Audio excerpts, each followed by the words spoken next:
আমেৰিকাৰ এজনী lady singer. তাই যেতিয়া প্ৰথমে গান গাবলৈ আহে তেতিয়া তাৰ কণ্ঠৰে সুন্দৰ সুৰ ওলোৱা নাছিলে, কিন্তু তাইৰ কণ্ঠ আছিল খুব মধুৰ।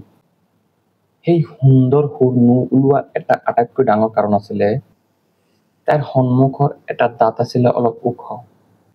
সেয়ে তাই চেষ্টা কৰিছিল ওখ দাঁতটোক ওঠেৰে ঢাকি পেলাই গান গাবলৈ, যাতে ওখ দাঁতটোক কোনেও দেখা নাপায়। ফলত তাৰ কণ্ঠৰ যি মধুৰতা, এইটোৰ পৰা দৰ্শকসকল শ্ৰোতাসকল বঞ্চিত আছিল। তাইৰ যিজন ছিংগাৰ মাষ্টাৰ আছিলে তেখেতে এদিনা সুধিলে যে তুমি গান গোৱাৰ সময়ত তোমাৰ ওঠক এনেকৈ ৰাখি কিয় গান গোৱা?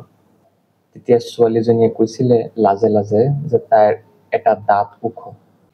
তেতিয়া তাইৰ মাষ্টৰে কৈছিলে পাহৰি যোৱা তুমি তোমাৰ দাঁতৰ কথা, এই দাঁতেই তোমাৰ সৌন্দৰ্য। তুমি নিজকে যদি তুমি কুৎসিত বুলি ভাবা তেতিয়া তুমি ভাল গান গাব নোৱাৰা। সেইদিনাৰ পৰাই ছোৱালীজনীয়ে আৰু নিজকে কুৎসিত বুলি নাভাবে। তাই কনফিডেন্সৰ সৈতে গান গাবলৈ আৰম্ভ কৰে আৰু বিশ্ব জয় কৰে। মনত ৰাখিব লাগিব, the best quality you have is your self confidence.